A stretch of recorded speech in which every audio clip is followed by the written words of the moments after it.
The letter had said there were 2 boys and a working farm. It had not said anything about the grave. She saw it from the road. A wooden cross set just beyond the fence line, on a rise where the grass grew longer and nobody had thought to cut it back. The cross leaned slightly east, as if it had been put in the ground in a hurry and never straightened. Someone had tied a piece of blue wool around the top. The color had gone pale from weather. She stood with her bag at her feet and looked at the cross for a long moment, before she looked at anything else. Then she looked at the farm. The house was a story and a half, log-framed, with a covered porch that sagged at one corner where the post had rotted through at the base. The barn behind it was larger than she'd expected. That was something, but the doors hung wrong, one of them off its lower hinge, open at an angle that would let in snow. A wagon stood in the yard without its wheels, propped on blocks, and beside it a pile of split wood that had been rained on so many times the bottom layer had gone gray and soft. The kitchen garden along the south wall was entirely gone to thistle. She noticed all of this before she heard the door. It opened, and a man came out onto the porch. He stopped when he saw her. He was broad through the shoulders, but he stood the way men stand when they've been tired for a long time, not just a day or a week. That particular kind of tired that settles into the posture and stays. He had a beard that had been growing without intention for several months, and his shirt was clean, but the cuffs were frayed. He looked at her the way a person looks at something they've been told to expect, but didn't quite believe would actually arrive. "You'd be the one from Kenora," he said. "I would," she said. She picked up her bag. She came through the gate. He didn't move to help her with it. She didn't expect him to. She'd had a husband once who always carried things for her, and she'd learned not to need that anymore. The bag was heavy. She carried it herself. Up close, the porch floor was soft in 2 places. She tested her weight on it carefully as she passed him. He smelled of horse and cold air and something underneath that, woods or grief or both. She had smelled that particular combination before. Inside the house was dim. The stove was cold. Not just this morning cold in the way of something that hadn't been lit in days. There was a pot on it with something dried and dark stuck to the inside, and beside it a tin cup and a plate with bread on it, the bread going stale at the edges. 2 boys sat at the table. The older one was watching her. The younger one was watching his brother to see what he would do. The older boy had his father's coloring, dark hair, and eyes that took their time deciding anything. He was perhaps 11. The younger was 7 or near it, with a round face and one suspender that had come unclipped from the back of his trousers, and he either didn't know or didn't care. "This is Emmett," the man said, and then "and Theo." She nodded to them. "I'll need water," she said, "and something to start the fire." Neither boy moved. She looked at the older one. "Is there wood on the porch?" "Some," he said. "Bring me 4 pieces." He got up without saying anything and went outside. The younger one, Theo, slid off his chair and followed his brother. She heard them on the porch, heard the soft spot in the floor, heard Emmett say something low that she couldn't make out. The man stood in the doorway to the kitchen and watched her take off her coat. She hung it on the peg nearest the door. Someone else's coat was on the peg. After that, a woman's coat, dark wool with a mended cuff. She left it where it was. She found the wood box behind the stove. She found the matches in the drawer second from the left, which was where matches always seemed to end up in a house like this one. She crouched down and opened the firebox and looked at what was in it. Old ash, fine and gray, and a char of something, birch, from the smell of it, that had burned down to almost nothing. "When did you last have a fire going?" she asked. He was quiet for a moment. "Day before yesterday," he said. She cleaned out the ash. She laid the fire. She didn't look at him while she did it. The boys came back with the wood, and she took what she needed and told Emmett to stack the rest by the stove, not on the porch. He stacked it. Theo sat back in his chair and put his chin in his hand and watched her with the focused attention of someone who has learned that watching is better than asking. When the fire caught, she stood up and looked around the kitchen properly. There were supplies, flour, oats, a half sack of dried beans, salt pork hanging from the rafter in the cold room off the back. Enough. Not the abundance she'd seen in a well-managed house, not the careful planning of someone who thought ahead, but enough to work with. She went to the cold room and stood there and took stock of everything without touching it. When she came back out, the man was still in the doorway. The beans, she said. Are they from this year, last fall? And October. Neighbor helped with it. Mrs. He stopped. A woman from the next property. She came by in October. She noted the stop. She noted the way he covered it over. She didn't ask. I'll make a list, she said, of what's needed. He didn't say anything to that. The stovepipe, she said. When did you last clean it? September. It'll need doing before the heavy cold comes. And the barn door. The south-facing one is off its hinge at the bottom. If that's not fixed before a good wind comes through, you'll lose it. He looked at her steadily. Not angry, not surprised, something more careful than either of those. You noticed all that, he said. Coming up from the road. I noticed things, she said. She went to the shelf and took down a tin bowl and filled it with water from the pail by the door. She set it on the stove to warm. She found a cloth that was clean enough and folded it twice and set it on the edge of the shelf. Theo had been watching her this whole time with the intensity of a child who has not decided yet whether you are good or dangerous. Are you hungry? She asked him. He looked at his brother. Yes, Emmett said, for both of them. She made porridge. She found the oats and found the pot that wasn't crusted with whatever had been in the other one. And she made porridge with salt and set it in front of the boys with the last of what appeared to be a pot of jam. Blueberry, summer put up, almost at the bottom. She scraped what was left onto both bowls equally. Theo watched her scrape it and seemed to calculate whether this was fair. The man stood at the window and looked out while she did all of this, and she let him stand there. She had learned something in the last 3 years, in the moving and the working and the particular kind of solitude she had come to know. That some people are not ready to be spoken to. That you can be present without requiring anything of them. That usefulness is sometimes the only form of kindness available. After the boys ate, she went outside to look at the barn properly. The cattle were in reasonable condition, 7 head, a mix of breeds, the biggest one a red and white animal that turned and regarded her with mild bovine contempt. They needed their stalls mucked out. The hay was getting low, lower than it should have been for early November. There was a lean-to on the north side that had been built for chickens, and there were still a few boards standing. But the chickens themselves were gone. She came back to the house and sat at the table with paper she found in the drawer and wrote down what she had observed. The stovepipe, the barn door, the hinge, the hay situation, the fence on the east side where 2 rails had come down and been propped back up without being fixed properly, the kitchen garden, the rain barrel that had cracked and needed to be replaced before the freeze. She wrote in small, even letters so as not to waste the paper. When she was done, she set it in the middle of the table. He came in from wherever he'd gone. Outside, she thought, though she hadn't heard him leave, and he looked at the paper without picking it up. What's that? He said. What needs doing? She said. He looked at it for a long time. She watched him read it. She watched the small change in his face as he went from item to item. Not surprise, exactly, but something that happens when a person sees their own neglect written down plainly and can't argue with it. I know about the fence, he said. The barn door is more urgent, she said. The fence can wait another few weeks. The door won't. He didn't say anything. She got up and filled the kettle because it was something to do. There's a spare hinge in the workshop, he said after a while. I had one. He stopped. I'll take the boys after lunch, she said. We'll get it done. He looked at her then, really looked, the way he hadn't let himself since she'd come through the gate. You've done barn work before, he said. I've done most kinds of work, she said. Before.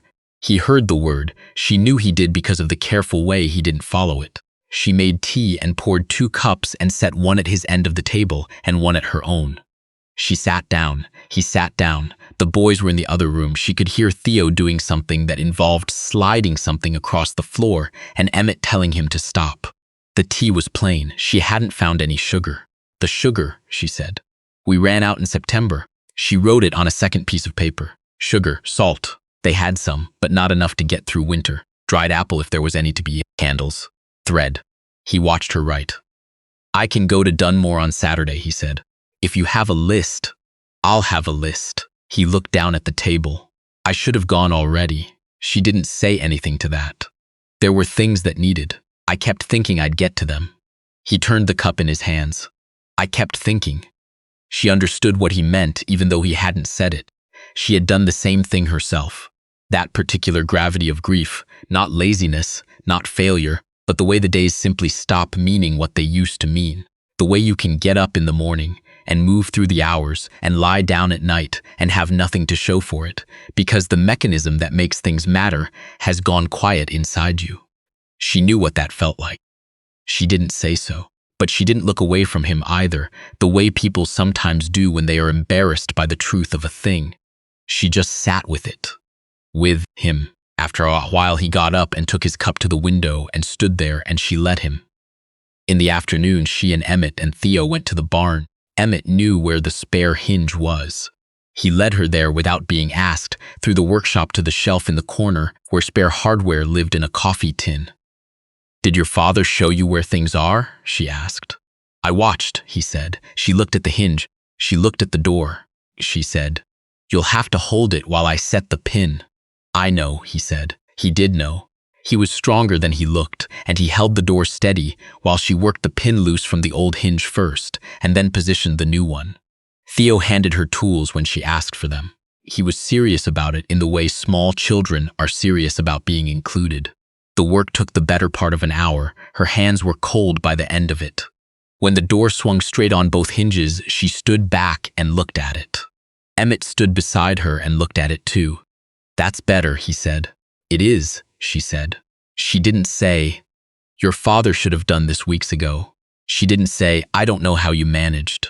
She didn't say anything beyond what was needed because she understood that there was a pride in this boy that deserved to be handled carefully. He was 11 years old, and he had been keeping things together as best he could, and he knew it, and she knew it, and that was enough. They came back inside, and she started on the beans. She'd put them to soak that morning before she went to the barn, just before. And she found a ham hock buried at the bottom of the cold room that she'd somehow missed the first time through. She held it up to the light, and it was fine. She put it in the pot with the beans. The man came in while she was working and stopped in the kitchen doorway, the same as he had that morning, and she thought, "He does this. He stands in doorways. He comes to the edge of a room and doesn't go further. That smells like something," he said. "Beans," she said. "They'll be another 2 hours." He nodded. "The hinge is done," she said. He looked at her. "I heard you out there. The door swings clean now." He was quiet. Then, "Thank you. It needed doing," she said. Simple as that. He went out again and she heard him go to the barn, heard the door, the fixed door, swing open and closed. She heard him in there for a long time after that. She heard what might have been the sound of a man doing something just to be doing something, rearranging hay, moving things, the particular sound of a person trying to come back to themselves. She let him come back to himself. That evening they ate at the table, all 4 of them. The beans were good. She could say that honestly. She had made beans in enough different circumstances to know when she'd done them right. Theo ate 2 bowls and asked for a third, and she gave him a half portion because she was thinking about tomorrow's breakfast. "You counted," Emmett said. "I always count," she said. He looked at her in a way that was not quite approval but was something in that direction. After supper, she washed the dishes and the boys went to bed, Theo complaining at the earlier hour that she'd told them, and Emmett pulling him along without drama. She heard them on the stairs. She heard the particular sound of a house with children in it, a sound she had not heard in a long time, and which landed somewhere near her sternum and stayed there for a moment before she breathed through it. She dried the dishes. She banked the stove. The man came in from outside. He'd been out there after supper. She didn't know where exactly. He stopped when he saw the kitchen, clean, fire-kept, dishes done, the beans in a cadavered pot for morning. He looked at all of it. "You don't have to," he started. "I know I don't have to," she said. "I'm here because I chose to come." He looked at her carefully. "The agency didn't say much about you," he said, "in the letter. Just that you'd worked farms before, that you were capable." "That's accurate," she said. "It didn't say anything else?" "No," she agreed. "Wouldn't." She folded the dishcloth and hung it over the bar by the stove. She picked up the lamp from the table. "The stovepipe," she said. "I'll need to get up on the roof for that. I'll need someone to hold the ladder." "I can do that," he said. "Saturday, then, before you go to Dunmore, if the weather holds."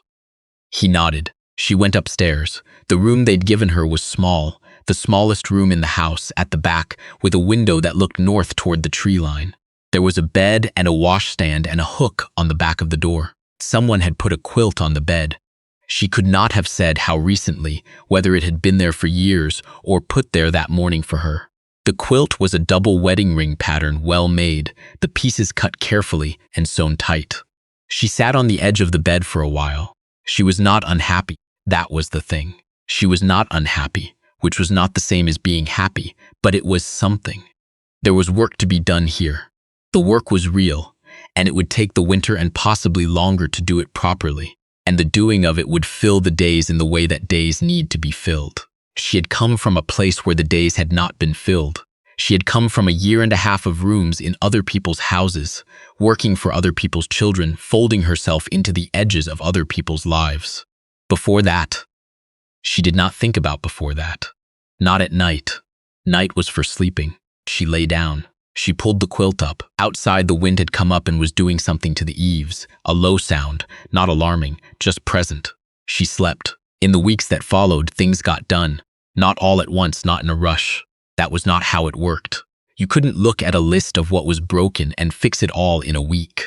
The farm would resist that, the man would resist it, and she had learned not to push against the particular resistance of a grieving place. You worked at the edges first. You cleared what was clearable. You let the center hold itself until it was ready to be touched. She cleaned the stovepipe on the Saturday, and he held the ladder and didn't say much, and she didn't need him to.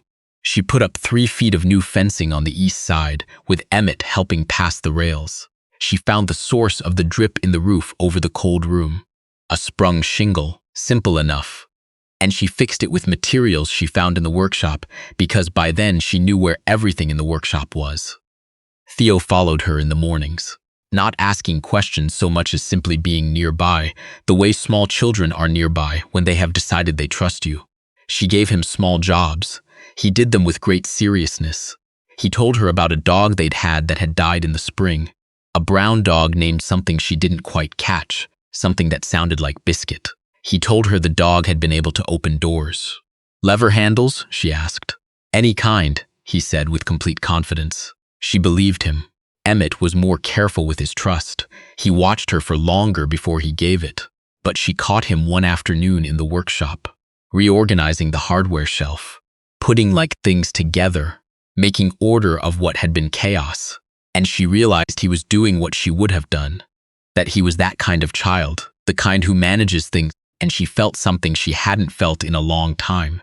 The specific gladness of recognizing something of yourself in another person. She didn't say anything about it, she just let him do it. With the man, it was slower.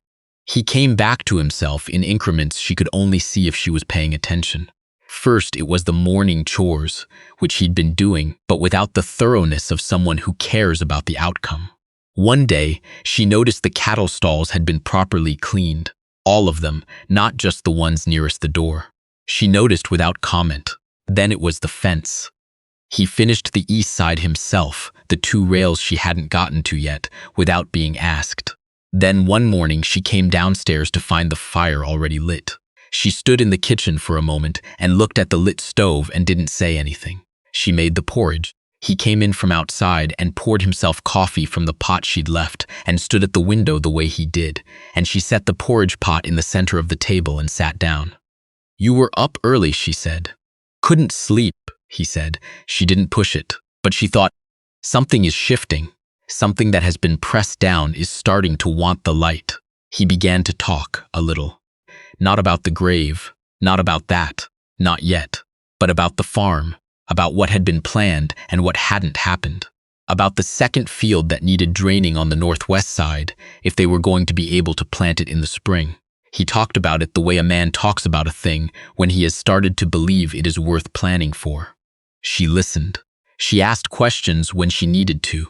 She did not offer sympathy because she had found that he didn't want it.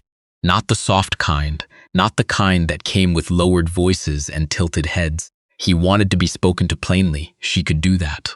One evening in December, when the snow was properly down, and Emmett and Theo were in bed, and the fire was banked, and they were both sitting at the table, the way they had started to do some evenings. Nothing planned, nothing said, just the natural settling of two people at the end of a day. He said, without looking up from whatever he was looking at, she died in April. She waited. It was fast, he said. People kept saying that like it helped. She said nothing. She kept her hands around her cup. By June, I couldn't make myself do much. The boys were, they managed. Emmett especially. He stopped. He's too old for how old he is. He is, she said, but it suits him. He looked at her then. It does, he said slowly, like he'd thought about it differently before. He'll be all right, she said. They both will. She looked out the window at the dark and the snow and the particular silence of a prairie winter. That silence that is not empty but full of cold and space and the far-off sound of the world keeping on. It wasn't just grief, he said after a while. It was. I couldn't make anything make sense. Why do the chores? Why fix the fence? She was the one who... He stopped again. The farm was hers more than it was mine. I came to it through her, and when she was gone, I kept thinking, what is this for? Who is this for?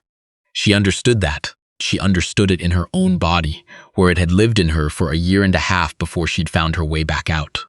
I lost someone too, she said, before. He looked at her. My husband, she said, 4 years ago. He didn't say he was sorry. She was glad of that. It took me a long time, she said, to remember that things are worth doing even when the person you were doing them for isn't there anymore. He was quiet. The farm doesn't need a reason, she said. The cattle need feeding because they're hungry. The fence needs fixing because the cattle will get out. The fire needs lighting because the boys are cold. She looked at him steadily. That's enough. It's enough to just be the person who does the things. He was looking at her the way he had on the first day, the long, careful look of a man trying to understand something. Is that how you do it? He asked. It's how I do it, she said. I don't know if it works for other people. He looked down at his hands. I fixed the fence, he said. I noticed, she said. He almost smiled. Not quite, but something moved in his face that had not been there in October. January was the hardest month. It always was. The cold came in serious, and the days were short, and the work was harder because of the cold. And there was less of it to distract you, which was its own kind of difficulty. Theo got a cough that went on for 2 weeks, and she sat with him at night when it was bad. Not doing anything particular, just being there, because she had found that small children with coughs want company more than medicine. Emmett, during those 2 weeks, did the morning chores himself before school, without being asked, and came back in and ate his breakfast standing because there wasn't time to sit. She watched him do this and thought about what the man had said. She was the one who. She thought about what it means to inherit a place, not through a document or a deed, but through caring for it. Through being the person who lights the fire and fixes the door and counts the inventory and writes the list. Through knowing where the spare hinge is. Through staying. In February, when the worst of the cold had passed and the light was starting to come back, the man came and found her in the cold room doing inventory. Spring was coming, and she was already thinking about what they needed before the roads got bad. He stood in the doorway. I want to drain the northwest field, he said, before the thaw. We can get better into it if we do it now while the ground is still cooperating.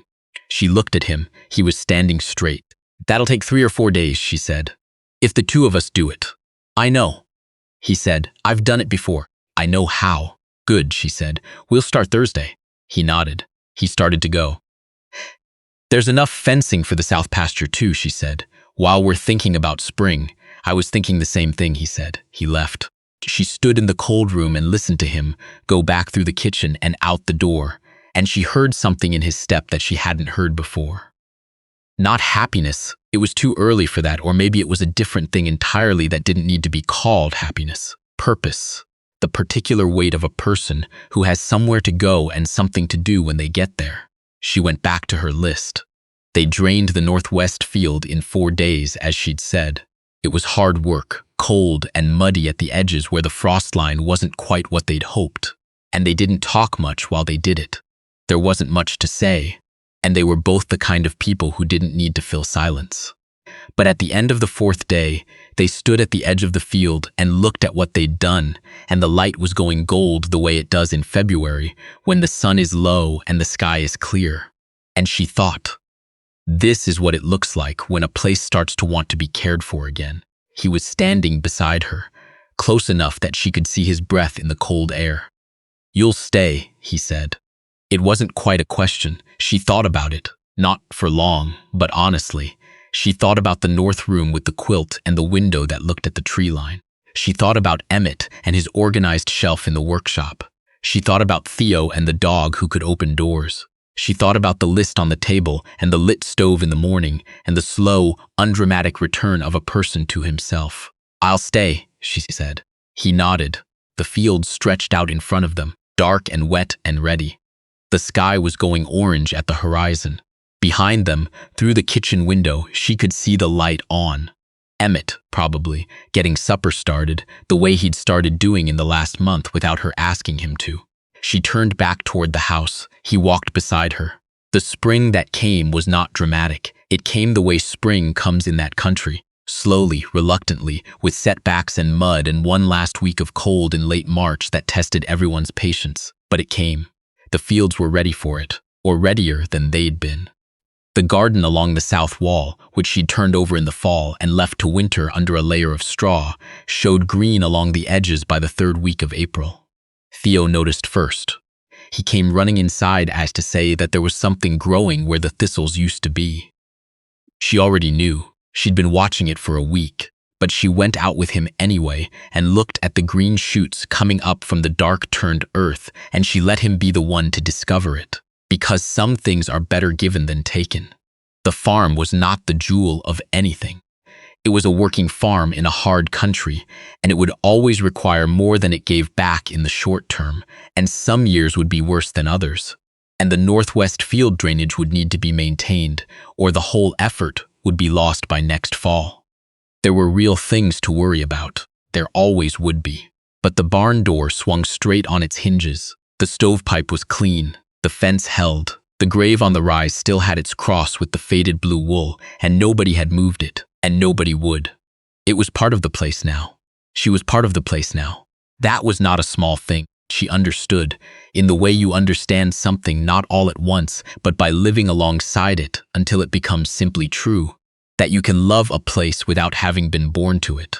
That you can belong somewhere you arrived at by accident or necessity or loss. That belonging is not a thing you're given.